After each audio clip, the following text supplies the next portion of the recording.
is gone. It went back like just the time in that way.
Hi, from Sanctuary, it's your old friend Chaos in Order, Laptop Bob, Boober D, that's me. Come out and see. We'll have some tea in the rectory.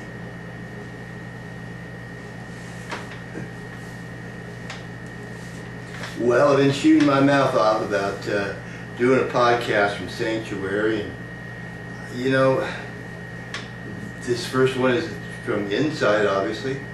For those of you who may have gotten the wrong impression, the 5 acres is not a virgin farmland. It has a house on it.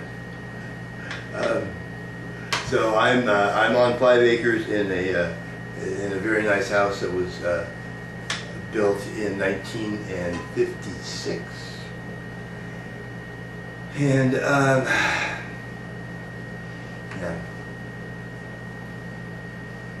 the last month, April, was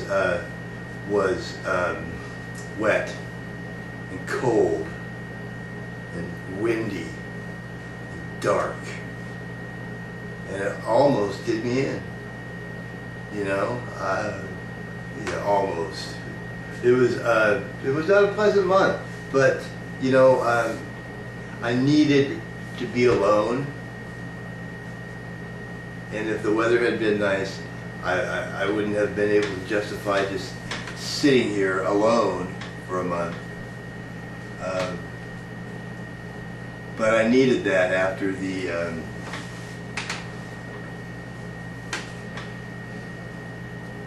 I just needed to be away from people for a while, and it was really good.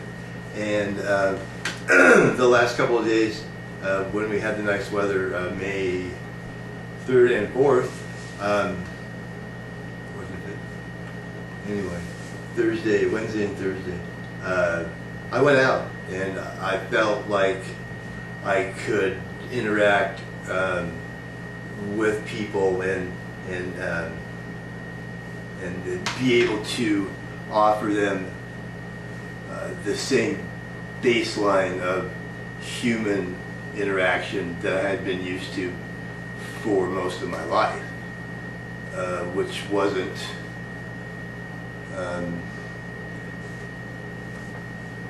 certainly wasn't prevalent, and Most of the time it didn't feel like it was even evident for the months of February and March. You know, I got to see what it's like to be on the other side of a drunk, of a seriously addled drunk. The havoc that spreads from like a diaspora. There's blooms, but it's like blooms of solvent destroying everything in their path quietly, without a lot of the markers sometimes of overt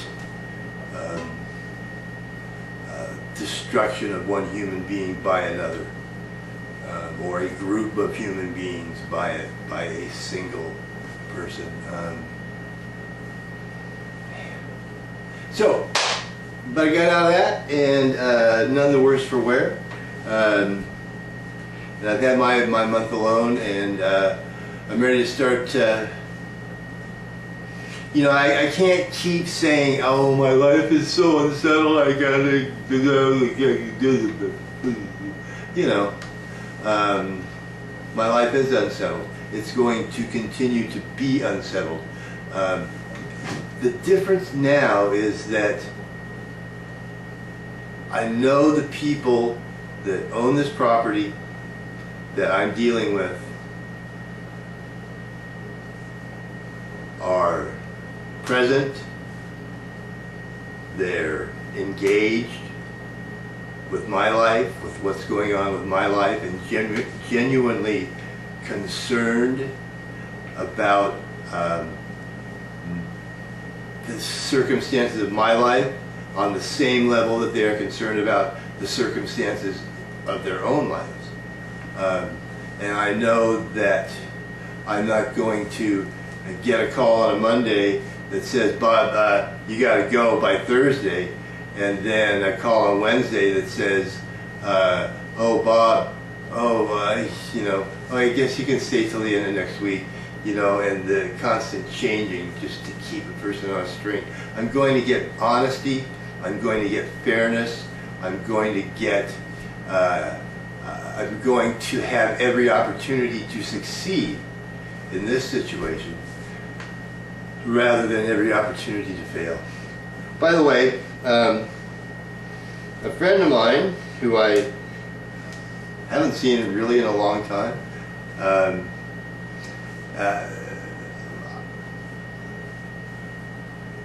told me the other night that, you know, not many people can wear orange like that. You look good in orange. You should keep wearing that. And this is one of the shirts that that didn't get packed away when I came to Sanctuary here, and I got the rest of my clothes last week, and I went out to do something, and I'll be damned, it was the night I got the compliment about wearing orange. If I didn't go right back to this shirt. I love this shirt for some reason. I know it's a weird time of year to be wearing orange, and frankly, you know that doesn't time of year and colors to wear. That's like trying to tune a fish. You know, it just does not compute with me. So so yeah, I'm wearing my orange shirt again, and I am you know the glass, that glass that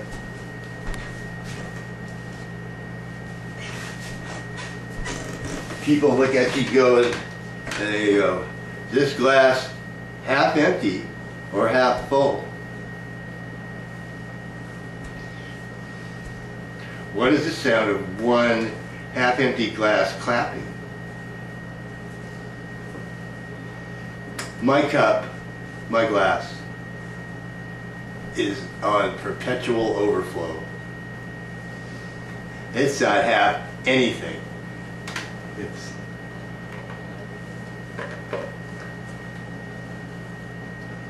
And it's not my cup runneth over with love.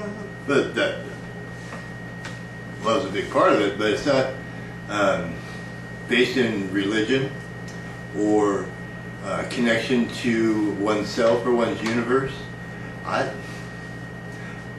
My glass is overfilled, and it has been for a long time. I have days when I hope nobody asks, because I'll tell them the fucking glass is empty, and maybe the glass isn't even there, and why are they asking me about the goddamn glass? But, you know, anytime you're going to sit me down and ask me seriously, how's that glass doing? I'm going to say, overflow. No problem. I want to say some things about the nature of friendship because it has been much on my mind lately. Lately, it's been much on my mind probably since Greg Chesterman in kindergarten. I go over to his house every day, or he'd come over to my house, and it always done the same way. I'm going down, and I'm mad, and when I get mad, I stay mad. And we'd be best friends again the next day. So, all this study of what friendship is, what it means, what it can mean, what it must mean, what it can never mean, these questions that have presented themselves naturally to me over the course of my life.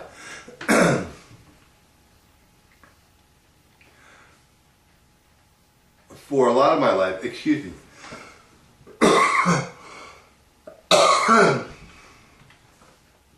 I based what I thought friendship was on what a person had to offer me, because I was a person who had needs. You know, and I was never a real nasty, manipulative, I never really stole from my friends, or, you know, that kind of stuff. But it's always the overriding thing in the back of my head was, you know, how can these people help me? How can these people keep my secret about how drunk I am most of the time? How can they help me, you know, whatever. And then I came to a point in the last 5 or 6 years, just that amount of time, that where I felt friendship was still based in what another person could do for you, but it had those things had become you couldn't force those things, you know. This person provides me with this, but that's just the way it is, so that's okay, you know. And I provide them with this, even though it's unconventional and most of the time intangible, and certainly not you know, consisting of the things, the ingredients that modern society bakes together in a cake of success. Okay?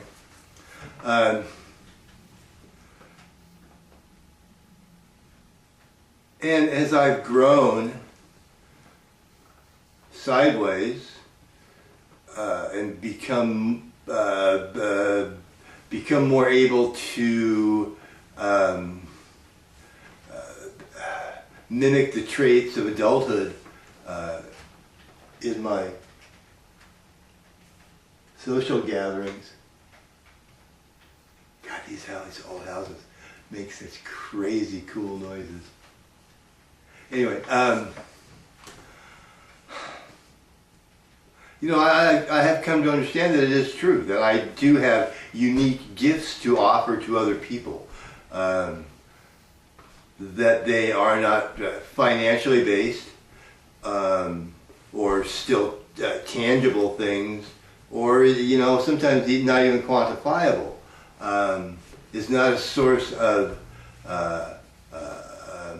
chagrin or guilt or subterfuge or anymore. It's value. It's who I am. It's where my value to other people comes from. And I think I have a lot to offer other people in those ways. But just recently, I think that it goes beyond that. It goes to a finer tune. It goes to your best friends in life are the people who are going to allow you they are not only going to allow you to be the person you've become when you finally grow sideways or up, as some people would say.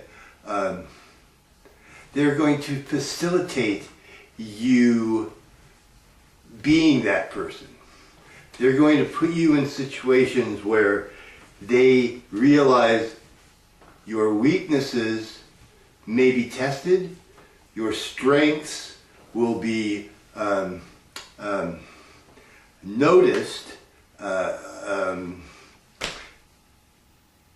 emphasized, but your weaknesses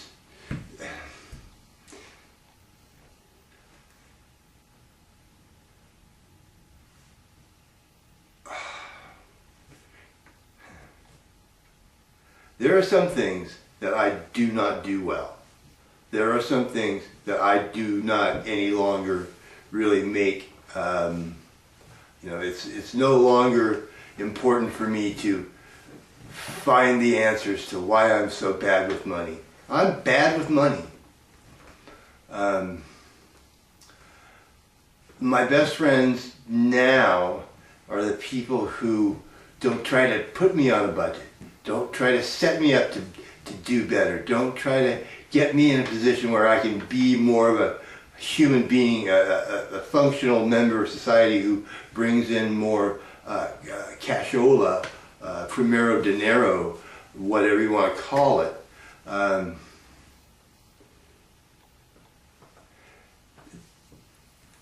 There are people who understand that their goals are not going to be always my goals, and that is not only okay, but it is essential to humans progressing. We have to have different points of view because for one reason, we can do nothing other than have different points of view. Because there are no two points of view alike, ever. There never have been. There never will be. Human beings are too individual to ever have a point of view that matches someone else's point of view close enough to call them the same point of view. We may agree to the nth on some things, but it's still not from the same point of view. The fact that we agree is amazing because of our separate experience. For all our mutual experience, our separate conclusions are the same. Does that make sense? Billy, did that make sense? I think so. So,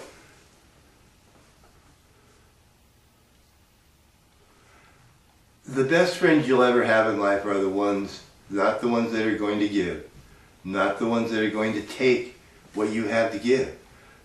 They're the ones, the best friends you are ever going to have in life are going to be the ones that enable you to be who you are when you figure that out.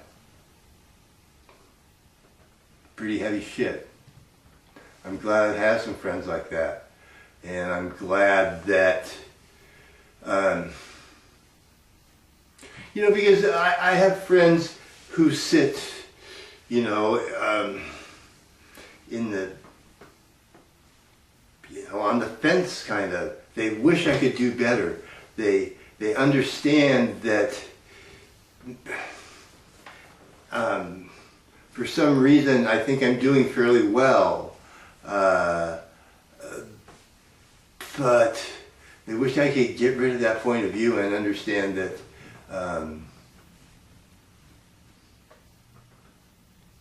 I could do so much more. I could be so much more. I could experience so much more. Well, you know, I bless their hearts. You know, these are people that I'm talking about who have no malice towards me, who have what they consider to be my best interest in their hearts and in their minds. And I don't begrudge them that. But a better friend is the one who realizes that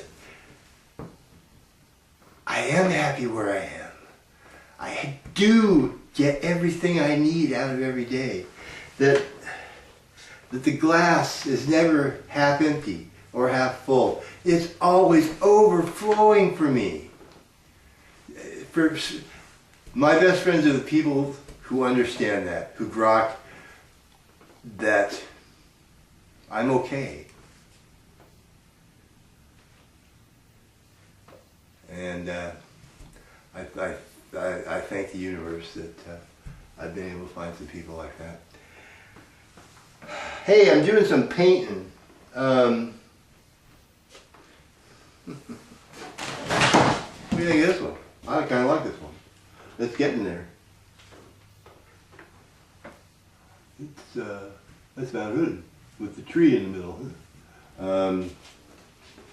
And this one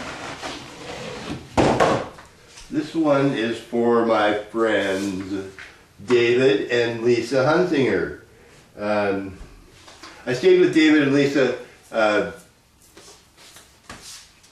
in their home in West Vancouver for the months of October, November, most of October, November and December of last year. And you know, I make no bones about when somebody does something nice for me, the first thing I want to do is give them a painting. And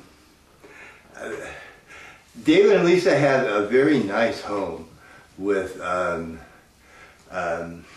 you know, like Norman Rockwell's and you know, art. So we joked about, geez, Lisa, you know, I don't know if any of my paintings will ever go in your house. Whatever fit in your house, but if you ever see one that does, you got to tell me right away so I can give it to you. And she was interested as this one kind of went together. It's definitely an abstract and every bit as kind of chaotic as most of the stuff I do. But at some point she said, you know, it came to the attention of everyone involved that it was done and that they would like to have it.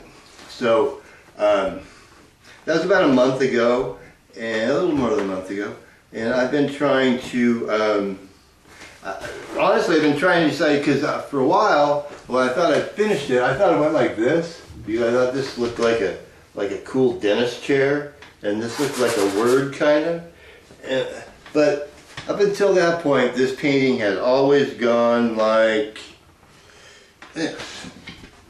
And I saw something, I signed it tonight, and the thing that made me decide to have it signed down there is that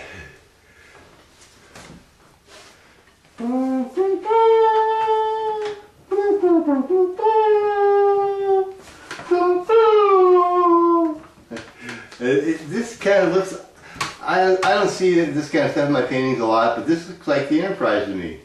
So, and it's May the 4th. Oh, may the 4th be with you. May Live long and prosper. May the fourth be with you. Mixing my sci-fi. So this is David and Lisa's, and if you hadn't put 2 and 2 together and come up with 5, David and Lisa are 2 of the people who fall into that category of the new definition of what a friend is in its optimal, alignment. Someone who allows you to be who you are when you finally figure out who you are. And they have in situations repeated shown me that they not only understand who I am, but value and cherish and wish to nurture who I am. And I should have just said it that way the whole time, because that's what better friend can anybody have. Anyway, the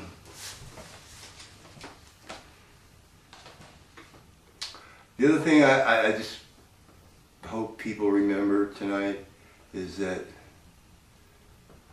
as divided as we are right now, especially in this country, scary time for someone who I listened out of the corner of my ear to a news report today, and the story started off with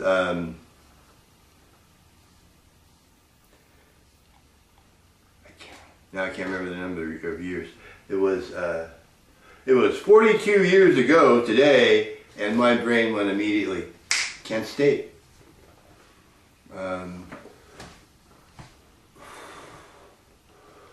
We haven't seen that type of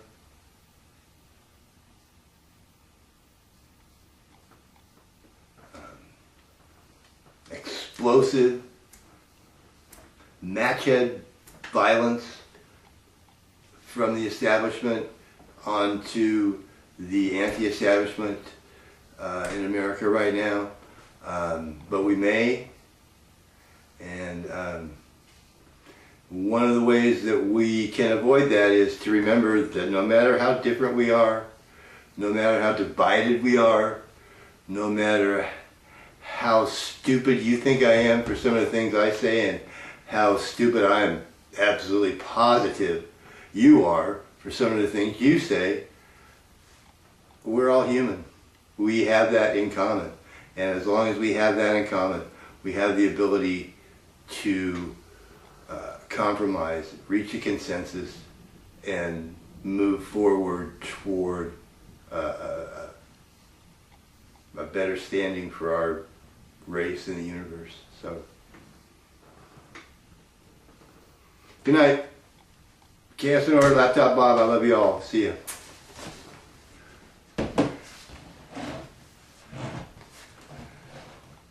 Words are flowing out like endless rain into a paper cup. They slither wildly as they make their way across the universe. Pools of sorrow, waves of joy are drifting through my opened mind, possessing and caressing me. You guys don't want to hear me sing.